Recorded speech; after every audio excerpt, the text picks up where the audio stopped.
Hi hello everyone, welcome to my channel. First of all मैं आप लोगों से सभी से सॉरी बोलना चाहती हूँ कि कुछ हफ्तों से मेरे वीडियोस नहीं आ पा रहे थे। मैं थोड़ा सा इनएक्टिव थी क्योंकि मेरी तबीयत ठीक नहीं थी। बट अब वीकली आपको 2 वीडियोस ज़रूर मिलेंगे। तो ये वाला वीडियो है केमिकल काइनेटिक्स का पार्ट 1 में मैंने जनरल इंट्रोडक्शन दिया था केमिकल काइनेटिक्स का, रेट ऑफ रिएक्शन क्या होता है, और वहाँ पर हमने unit of rate of reaction तक पढ़ाया था। नाउ आज का टॉपिक है average rate of reaction and instantaneous rate of reaction means presentation. आज मैं आप लोग को बताऊंगी रेट ऑफ रिएक्शन को कैसे लिखते हैं, कैसे प्रेजेंट करने का तरीका है, एवरेज रेट ऑफ रिएक्शन क्या होता है, इंस्टेंटेनियस रेट ऑफ रिएक्शन क्या होता है। ओके, तो चलिए एक रिएक्शन देखते हैं। यहाँ पर रिएक्शन है A + 2B will give 3C। Okay, तो हम यहाँ पर रेट ऑफ रिएक्शन जो मैंने इससे पहले वाले वीडियोस में भी बताया था, हम कैसे लिखेंगे, माइनस डेल A/del T, यानी change in concentration of A with change in time is equal to, ये बराबर ही होगा माइनस हाफ।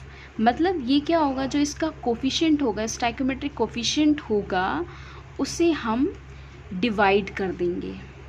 ओके, 1 से हम डिवाइड कर देंगे।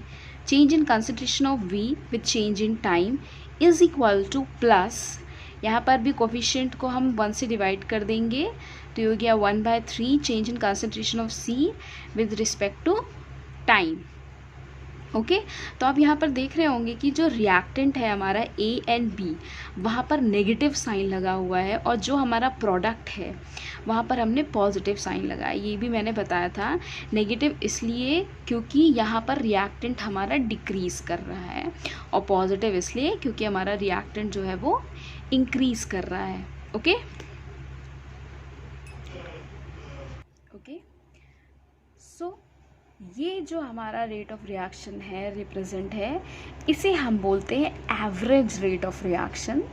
एवरेज रेट ऑफ रिएक्शन एक फाइनाइट टाइम के लिए निकाला जाता है। ओके, और हम rate of reaction with respect to reactant के टर्म्स में लिखेंगे, तो हम इसे कैसे लिखेंगे, rate of disappearance of A. Disappearance means जा रहा है, डिसअपियर हो रहा है, कंज्यूम हो रहा है, ख़त्म हो रहा है। तो हम यहाँ पर डिसअपियरेंस की जगह कंजम्पशन भी वर्ड लिखा जा सकता है। जैसे कभी कभार न्यूमेरिकल्स में कंजम्पशन वर्ड यूज़ होगा तो उसका मतलब डिसअपियरेंस ही है। तो rate of disappearance of A is equal to minus change in concentration of A with respect to time. Then rate of disappearance of B is equal to minus change in concentration of B with respect to time. आपने यहाँ पर एक चीज़ notice किया होगा कि जब हम rate of reaction लिख रहे हैं तब हम स्टाइकोमेट्रिक कोफिशिएंट लिख रहे हैं, बट हम जब डिसअपियरेंस और अपीयरेंस के फॉर्म में लिख रहे हैं तो हम यहाँ पर स्टाइकोमेट्रिक कोफिशिएंट का यूज़ नहीं कर रहे हैं। ये मेन डिफरेंस है कि जब भी हम रेट ऑफ रिएक्शन लिखेंगे तो हम वहाँ पर स्टाइकोमेट्रिक कोफिशिएंट को रिप्रेजेंट करेंगे, बट जब हम इस रिएक्टेंट या प्रोडक्ट के टर्म में लिखेंगे या इस तरह लिखेंगे कि रेट ऑफ अपीयरेंस और डिसअपियरेंस के फॉर्म में लिखेंगे, तो वहाँ पर हमें सिंपली अपने रिएक्टेंट को लिखना है, change in concentration of reactant with respect to time. Okay, similarly rate of disappearance of B is equal to minus change in concentration of V with respect to time. Product के terms में लिखेंगे तो product क्या हो रहा है, appear हो रहा है, बन रहा है, तो अपीयर की जगह फॉर्मेशन भी हो सकता है। यहाँ पर डिसअपियरेंस की जगह कंजप्शन भी हो सकता है, यहाँ पर अपीयरेंस बन रहा है की जगह फॉर्मेशन भी हो सकता है। तो प्लस में change in concentration of C with respect to time. Okay, ये चीज़ समझ में आई। Average rate of reaction simple है, वैसे ही जैसे मैंने आपको फर्स्ट वीडियो में एक्सप्लेन किया था। ओके, अब बात आती है instantaneous rate of reaction. Instantaneous means instant time, quick, तुरंत, किसी भी एक इंस्टेंट टाइम पर very small interval of change, बहुत ही माइन्यूट चेंज पे आपको रेट ऑफ रिएक्शन निकालना हो, उसे हम बोलते हैं इंस्टेंटेनियस रेट। यानी कि वहाँ पर चेंज इन टाइम है वो टेंड्स टू ज़ीरो है, तो उसकी जगह हम डेल टी की जगह डी टी लिखते हैं। ओके, आप कहीं अभी आप आगे भी देखोगे हम ज़्यादातर representation D C by D T के टर्म्स में ही लिखेंगे, means change in concentration of reactant with respect to time. Okay, मतलब वही है, ये भी आपका स्मॉल डी भी आपका चेंज बताता है और ये भी डेल भी आपका चेंज बताता है, बट ये डेल हमारा लार्ज चेंज बताता है, और लार्ज चेंज के लिए हम एवरेज रेट ऑफ रिएक्शन निकालते हैं, और डी जो स्मॉल डी है वो एक स्मॉल चेंज के लिए है जो कि हमें इंस्टेंटेनियस रेट ऑफ रिएक्शन बताता है। ओके, तो इंस्टेंटेनियस रेट ऑफ रिएक्शन वैसे ही निकालना है। हम सिमिलर एग्जांपल लेते हैं, a + 2b will give 3c। तो इंस्टेंटेनियस रेट ऑफ रिएक्शन क्या होगा, -d, यहाँ पर डेल की जगह d आ जाएगा बस, dA/dt is equal to -½ stoichiometric coefficient 1 से डिवाइड करेंगे, dB/dt is equal to +1/3 dC/dt। कुछ नहीं किया है, बस एवरेज रेट ऑफ रिएक्शन में हमें डेल्टा लगाना है, इस सिंबल का यूज़ करना है, और इंस्टेंटेनियस रेट ऑफ रिएक्शन में स्मॉल डी लगाना है, और कोई चेंज नहीं है। बहुत इम्पॉर्टेंट चीज़ है आपके लिए कि इस डेल में और स्मॉल डी में क्या डिफरेंस होता है। याद रखिएगा, जो डेल का सिंबल है ये आपका लार्ज चेंज शो करता है। ओके, और उस लार्ज चेंज से हम एवरेज रेट ऑफ रिएक्शन निकालते हैं, और स्मॉल डी जो है वो हमारा स्मॉल चेंज निकालता है, जिससे हम इंस्टेंटेनियस रेट ऑफ रिएक्शन निकालते हैं। ये यहाँ पर सिर्फ प्रेजेंटेशन करने का तरीका है, बताया गया है आपको। आप आगे भी देखोगे तो ज़्यादातर रिप्रेजेंटेशन आपके dC/dt के टर्म्स में ही होंगे, वहाँ फिर आपको ऐसा डिफ्रेंशिएट नहीं करना होगा कि आप इंस्टेंटेनियस रेट ऑफ रिएक्शन की बात कर रहे हैं या एवरेज रेट ऑफ रिएक्शन की बात कर रहे हैं, ऐसा कुछ नहीं होगा। एक जनरल दोनों ही जो है, ये दोनों ही जो सिंबॉलिक हैं वो आपका चेंज बताते हैं। ठीक है, एक स्मॉल चेंज है, एक लार्ज चेंज है। ओके, हम ये क्या कह सकते हैं कि जो rate of reaction, average rate of reaction जो डेल C/dt होगा, ठीक है, अगर उसमें हम change in time tends to zero कर दें तो किस टर्म में लिखा जा सकता है, dC/dt के टर्म्स में लिखा जा सकता है। यानी कि टाइम को हम ज़ीरो कर दें, मतलब क्विक, एकदम टाइम इंटरवल एकदम ज़ीरो, एकदम ना के बराबर चेंज हो, तो उस केस में dC/dt हो जाएगा और इंस्टेंटेनियस रेट ऑफ रिएक्शन होगा। आप ये भी कर सकते हैं, rate of reaction dC/dt instant rate of reaction हुआ, डेल C/dt एक एवरेज रेट ऑफ रिएक्शन हुआ। Okay guys, this is the graphical representation. यहाँ पर आपका एवरेज रेट ऑफ रिएक्शन बताया है, यहाँ पर आपका इंस्टेंटेनियस रेट ऑफ रिएक्शन कैसे निकालेंगे हम। देखिए, यहाँ पर हमने concentration of reactant versus time के बीच में ग्राफ बनाया है, यहाँ पर हमने concentration of product versus time के बीच में ग्राफ बनाया है। ओके, ग्राफ का आप कर्व देख रहे हैं कि जब t = 0 है, यहाँ पर टाइम है, टाइम जैसे जैसे बढ़ता जा रहा है रिएक्टेंट का कंसंट्रेशन डिक्रीज़ होता जा रहा है, रिएक्टेंट हमारा कम होता जा रहा है। ओके, और प्रोडक्ट में देखेंगे कि जैसे जैसे टाइम बढ़ रहा है प्रोडक्ट हमारा बढ़ रहा है, बन रहा है। ओके, अगर हम कंसंट्रेशन निकालना चाहें किसी एक पॉइंट पे, यहाँ पर जैसे ये हमारा T1 है, ये टाइम T2 है, इस पे हम कंसंट्रेशन निकालना चाहें तो T2 पर C2 कंसंट्रेशन है और T1 पे C1 कंसंट्रेशन है। ओके, तो यहाँ से हमें एवरेज रेट ऑफ रिएक्शन निकलेगा। डेल क्या होता है, डेल C/dt एक फाइनाइट टाइम इंटरवल है, यहाँ पर T1 से T2 एक फाइनाइट टाइम इंटरवल पे जो हमें रेट ऑफ रिएक्शन मिलता है वो हमारा एवरेज रेट ऑफ रिएक्शन होता है।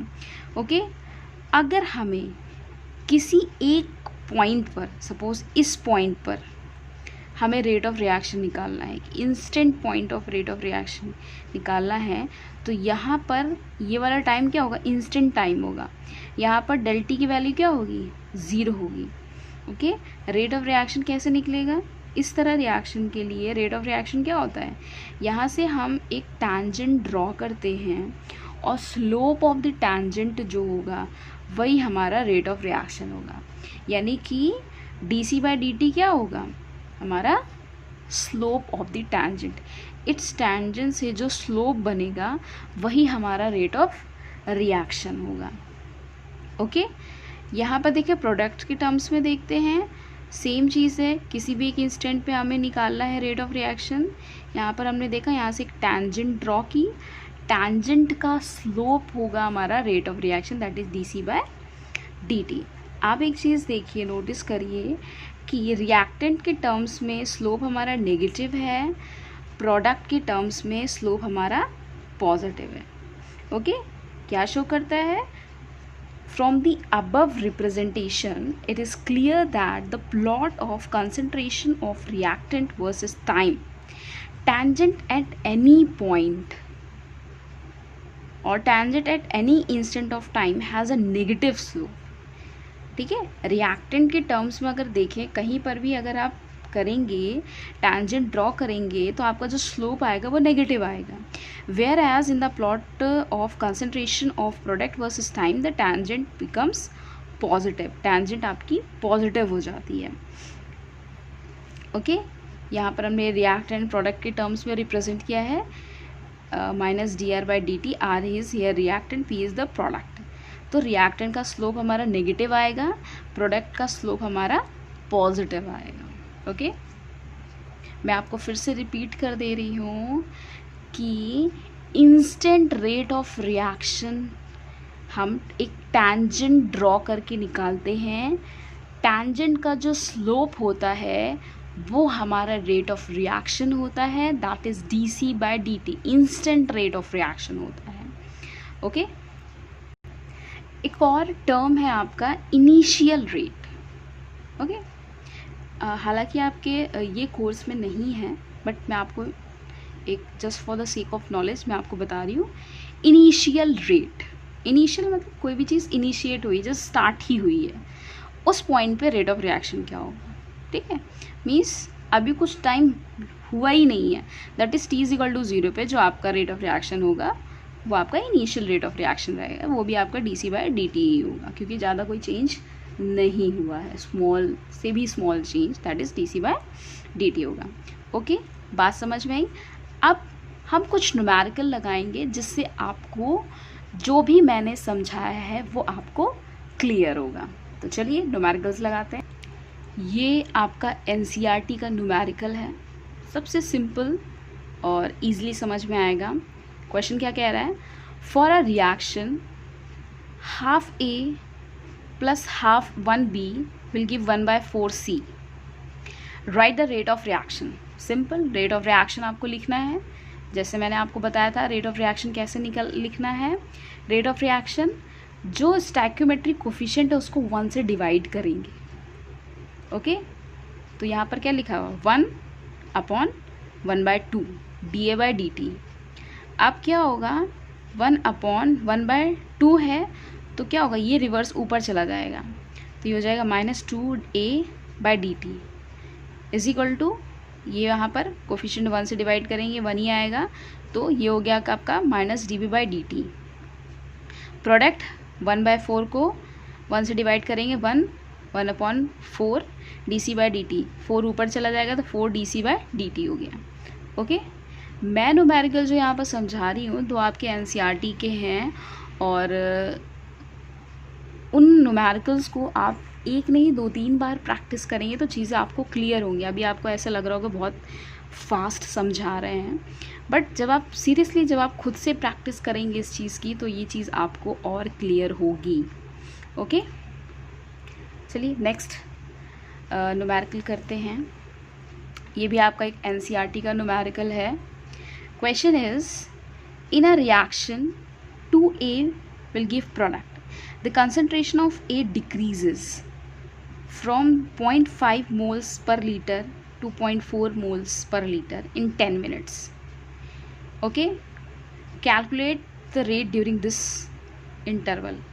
ये जो टाइम इंटरवल है आपका 10 मिनट्स में चेंज इन कंसंट्रेशन जो हो रहा है उसका आपको रेट निकालना है. ओके, क्लियर है? तो रिएक्शन हमारा क्या, 2A हमें प्रोडक्ट दे रहा है. ओके, तो सबसे पहले हम एवरेज रेट ऑफ रिएक्शन लिख लेंगे. एवरेज रेट ऑफ रिएक्शन क्या होता है, ये रिएक्टेंट है आपका, तो ये हो जाएगा 1 से डिवाइड करेंगे -1/2 change in concentration of A with respect to time. Okay, A क्या है हमारा, कंसंट्रेशन है, इसी का कंसंट्रेशन डिक्रीज हो रहा है. ओके, तो 1/2 कंसंट्रेशन कहाँ से कहाँ डिक्रीज हो रहा है, 0.5 से 0.4 हो रहा है. ओके, तो हम ये हमारा A1 हो गया, ये हमारा A2 हो गया. तो A2 - A1 करेंगे, 0.4 - 0.5 टाइम क्या है 10 मिनट से. टाइम में कुछ नहीं, इसी टाइम इंटरवल में आपको चेंज इन कंसंट्रेशन का रेट निकालना है. ओके, 1/2 इन दोनों को माइनस करेंगे, 0.1 आएगा मोल्स पर लीटर, ये हो गया. अब हमने यहाँ पर सिंप्लीफाई करने के लिए क्या लिखा है, ये आपका डायरेक्ट आंसर लिख दिया मैंने. ओके, यहाँ से आप यहाँ आइए. क्या हुआ, हमने पहले इसको डिवाइड किया, इस क्वांटिटी जो कि चीज़ हमारी ब्रैकेट में है, 0.1 डिवाइडेड बाय 10 किया, हमारा आंसर आया -0.01. ओके, फिर यहाँ पर हाफ, ये इसमें मल्टीप्लाई के साथ है. उसके बाद इसको डिवाइड करेंगे तो 0.5 आएगा, ये दोनों माइनस माइनस मिलकर प्लस हो जाएंगे. इन दोनों को जब हम मल्टीप्लाई करेंगे तो हमारा आंसर ये आएगा 0.005. ओके, और इसको हम इस टर्म में भी लिख सकते हैं 5 × 10⁻³ मोलर पर मिनट. ओके, चीज़ें क्लियर हुई? सिंपल, कुछ नहीं था इस क्वेश्चन में, सिर्फ हमें आपको रेट निकालना था, कंसंट्रेशन चेंज हो रहा था और कुछ नहीं करना था. ओके, इसके बाद जो न्यूमेरिकल हैं वो थोड़ा सा कॉम्प्लिकेटेड हैं. ये मैंने आपको पहले सिंपल वाले कराए हैं, ये दोनों ही आपके एनसीईआरटी में इंडेक्स क्वेश्चंस में अवेलेबल हैं. आप 2-3 बार इसे सॉल्व करिएगा, इजी है, आप आसानी से कर लेंगे. Okay, one more question. Nitrogen dioxide react with fluorine to form nitrile fluoride. Okay, this is your nitrogen dioxide, fluorine से रिएक्ट करके नाइट्राइल फ्लोराइड बना रहा है.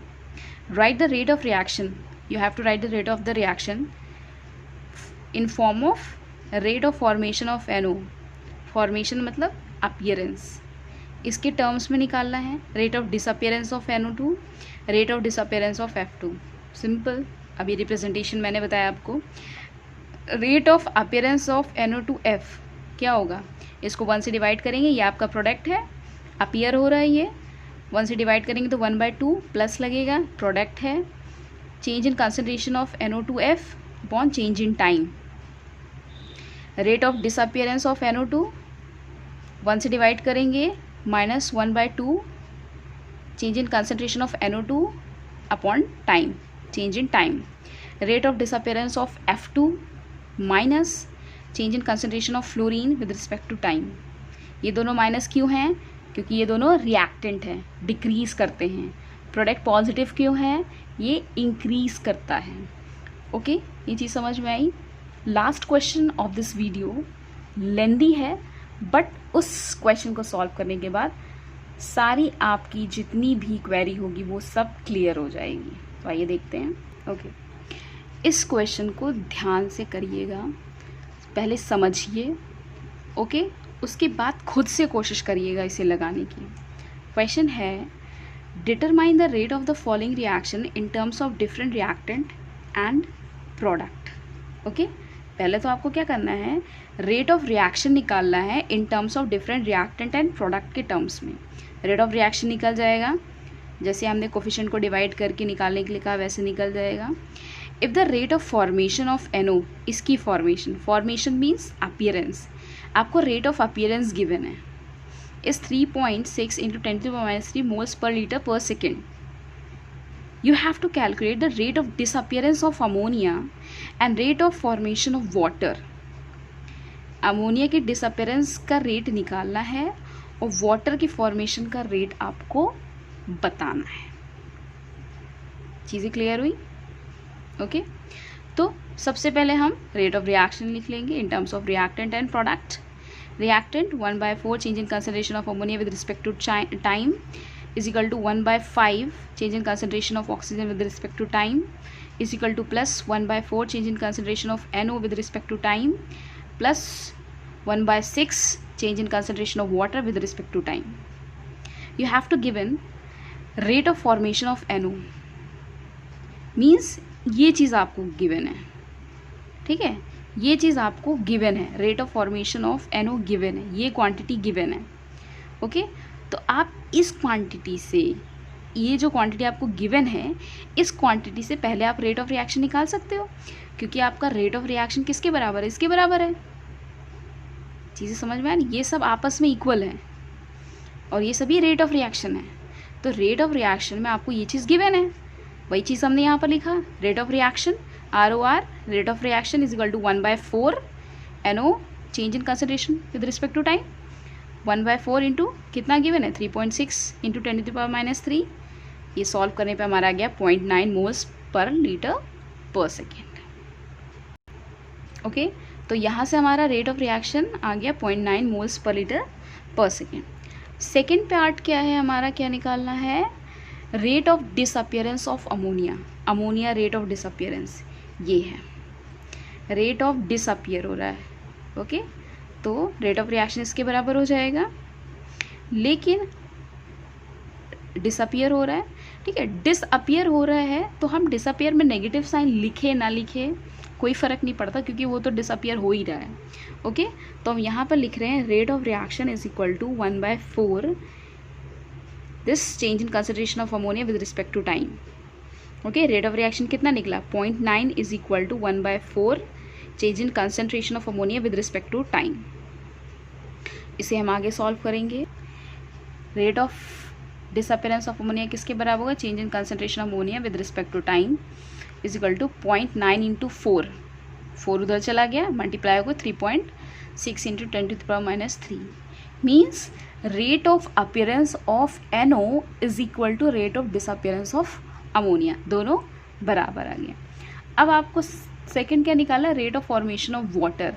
वाटर की फॉर्मेशन भी सिंपल है, आपके पास रेट ऑफ रिएक्शन है, रेट ऑफ रिएक्शन आप किसके बराबर रख दोगे? 1/6 change in concentration of water with respect to time.